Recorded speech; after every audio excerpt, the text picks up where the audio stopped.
2025ல ஒரு American supernatural mystery horror ஃபில்மா release ஆன வெப்பன்ஸ் அப்படிங்கிற மூவியோட ரிவ்யூ தான் பார்க்க போறோம். இந்த படத்தோட டைரக்டர் வந்து ஜாக் கிரேகர். இவருடைய 2022ல பார்பெரியன் அப்படிங்கிற ஒரு மூவி வந்துச்சு. அந்த மூவி வந்து பாத்தீங்க அப்படின்னா கமர்ஷியலாவும் சரி கிரிட்டிக்கலாவும் சரி செம்ம ஹிட். நீங்க என்ன பார்க்கல அப்படின்னா அந்த மூவியை பாருங்க. அதுவுமே ஒரு ஹாரர் மூவி தான். பார்பெரியன் மூவியோட டைரக்டர் கிட்ட இருந்து இன்னொரு ஹாரர் மூவி வருது அப்படிங்கும் போதே இந்த வெப்பன்ஸ் அப்படிங்கிற மூவிக்கு ஒரு ஹைப் இருக்க தான் செஞ்சது. அந்த ஹைப்பை இந்த படம் வந்துட்டு பூர்த்தி செஞ்சுதா இல்லையா அப்படிங்கறத பத்தி இந்த வீடியோல நம்ம பார்த்துருவோம். வெப்பன்ஸ் இந்த படத்தோட கதை என்ன அப்படின்னா, பென்சில்வேனியால ஒரு டவுன் இருக்கு. அந்த டவுன்ல இருக்க ஒரு 17 குழந்தைங்க வந்துட்டு ஒரு நாள் நைட்டு கரெக்டா 2:17க்கு வந்துட்டு அவங்க வீட்டை விட்டு வெளியே போறாங்க. ஸோ 2:17 அப்படிங்கும் போது வீட்டுல எல்லாரும் தூங்கிட்டு இருப்பாங்க. அந்த சமயத்துல சொல்லி வச்ச மாதிரியே ஒரு 17 குழந்தைங்க அவங்க வீட்டை விட்டு வெளியே போய் காணாம போறாங்க. இதுல ட்விஸ்ட் என்ன அப்படின்னா, அதுல காணாம போன அந்த 17 குழந்தைங்களும் ஒரே கிளாஸ்ல படிக்கக்கூடிய ஸ்டூடெண்ட்ஸ்.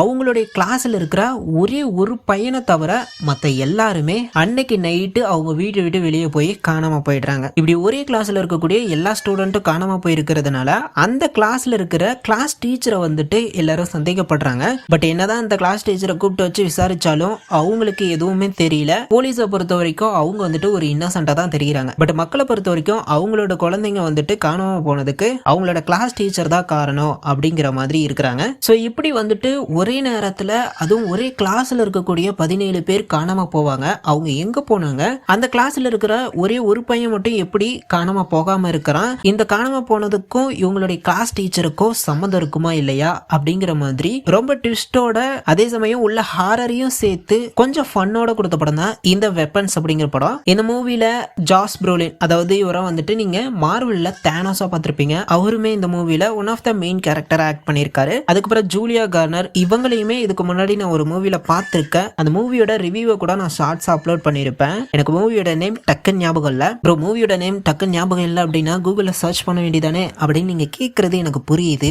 சுத்தமா சிக்னல் இல்லாத ஒரு இடத்துல இருந்து தான் நான் இப்ப வீடியோ மேக் பண்ணிட்டு இருக்கேன். அதனால கூகுள்ல பாக்குறது அப்படிங்கிறது ரொம்பவே இம்பாசிபிளான ஒரு விஷயம். ஸோ யாருக்காவது டக்குன்னு அந்த மூவி ஞாபகம் வந்துச்சு அப்படின்னா கமெண்ட் பாக்ஸ்ல கமெண்ட் பண்ணுங்க. அந்த மூவில வந்து ஹீரோயின் 2 பேர் இருப்பாங்க. அவங்க 2 பேரும் பார்ட் டைம் ஒர்க் பண்றதுக்கு ஒரு மேன்ஷன் ஒரு ஹோட்டலுக்கு போவாங்க அப்படின்னு நினைக்கிறேன். ஹோட்டல்னு சொன்னதுக்கு அப்புறம் தான் ஞாபகம் வருது. அந்த படத்தோட பேரே ஹோட்டல்னு தான் நினைக்கிறேன். அவங்க அப்படி அந்த பார்ட் டைம் ஜாபுக்காக போகும்போது அந்த ஹோட்டல்ல நடக்கக்கூடிய சில விஷயங்கள் தான் அந்த படத்தோட கதையா இருக்கும். ஸோ அந்த படமே நல்லா தான் இருக்கும், பார்க்கணும்னு நினைக்கிறவங்க பாருங்க. அதுக்கப்புறம் இந்த மூவில வந்துட்டு பெனடிக்ட் வாங் இருப்பாரு. ஸோ இவங்களுடைய எல்லாத்தோட பெர்ஃபார்மன்ஸுமே இந்த மூவில செம்மையா இருக்கும். முக்கியமான கேரக்டர்ஸ் அப்படின்னு பாத்தீங்க அப்படின்னா இவங்க 4 பேர், இதை தாண்டி ஒரு சில பேர் இருப்பாங்க.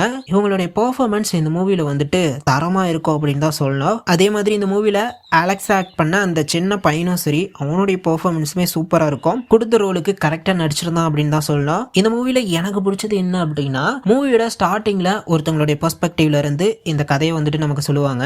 அதுக்கப்புறம் அடுத்த ஸ்டோரியை வந்துட்டு இன்னொருத்தவங்களுடைய பெர்ஸ்பெக்டிவ்ல இருந்து சொல்லுவாங்க. அதுக்கடுத்து அடுத்த ஸ்டோரியை அகைன் இன்னொரு வேற ஒரு கேரக்டருடைய பெர்ஸ்பெக்டிவ்ல இருந்து காமிப்பாங்க. ஸோ அப்படி பார்க்கும்போது ஒரே கதை தான், பட் பாயிண்ட் ஆஃப் வியூ வந்துட்டு மாறும். அப்படி பார்க்கும்போது இந்த கதையை சொன்ன விதம் அப்படிங்கிறது கொஞ்சம் டிஃப்ரெண்டா இருந்துச்சு. அது வந்துட்டு எனக்கு ரொம்பவே இன்ட்ரெஸ்டிங்கா இருந்துச்சு. இது ஒரு ஹாரர் படம் அப்படிங்கறத தாண்டி இது வந்து ஒரு ஃபன்னான மூவி அப்படின்னு தான் நான் சொல்லுவேன். ஏன்னா அங்கங்க அந்த டார்க் ஹியூமரை உங்களால பார்க்க முடியும். லைக் என்னதான் அது வந்து ஒரு சீரியஸான சீனா இருந்தாலும் உங்களுக்கு அந்த இடத்துல வந்துட்டு ஒரு ஃபன் அண்ட் என்ஜாய் பண்ற மாதிரி தான் அந்த சீனை வந்து அமைச்சிருப்பாங்க. அண்ட் இந்த மூவியோட அந்த வில்லன் கேரக்டர், வெள்ளி கேரக்டர், அந்த விச் கேரக்டருமே அவங்களுடைய பெர்ஃபார்மன்ஸ் வந்து ரொம்பவே சூப்பரா பண்ணியிருந்தாங்க. அவங்களை பார்க்கும்போதே வந்துட்டு ஒரு கிரீப்பியான வைபை கொடுக்கும். அதுவுமே நல்லா இருந்துச்சு. இந்த மூவி வந்துட்டு R-rated. என்னதான் குழந்தைங்களை வச்சு எடுத்திருந்தாலும் உள்ள ப்ரூட்டலா இருக்கும். அதுவும் கிளைமேக்ஸ் சீன்லாம் வந்துட்டு அந்த 17 குழந்தைங்களும் அந்த விச்சை போட்டு கிழிக்கிற சீன்லாம் ரொம்பவே பயங்கரமா இருக்கும். நீங்க லைட் ஹார்ட்டடா இருந்தீங்க அப்படின்னா இந்த மூவியை ஸ்கிப் பண்ணிக்கிறது நல்லது.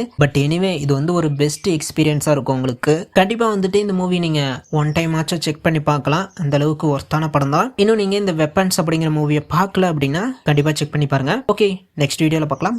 தேங்க்யூ.